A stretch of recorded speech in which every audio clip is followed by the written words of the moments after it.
मखसूस नशस्तों का मामला तूल पकड़ गया। हलफ लेने वाले मेंबरान का ज़ाती तौर पर अदालत जाने का फैसला।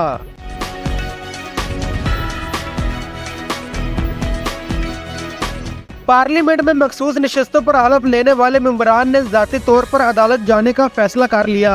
इससे कबल इन मेंबरान कौमी और सूबाई असम्बली को हलफ लेने के बाद सुप्रीम कोर्ट ने मुअत्तल कर दिया था। जराये के मुताबिक अब ये मेंबरान अलग-अलग सुप्रीम कोर्ट में रेट पिटीशन दायर करेंगे, जिसमें मेंबरान मौक़िफ़ अपनाएंगे कि इनको सुने बगैर इनके खिलाफ फैसला दिया गया। जराये का बताना है कि इन मेंबरान ने पिटीशन के मंदरजात पर मुशावरत मुकम्मल कर ली है और इन अरकान को रिट पिटीशन दायर करने का हुक्म सियासी पार्टियों ने दिया।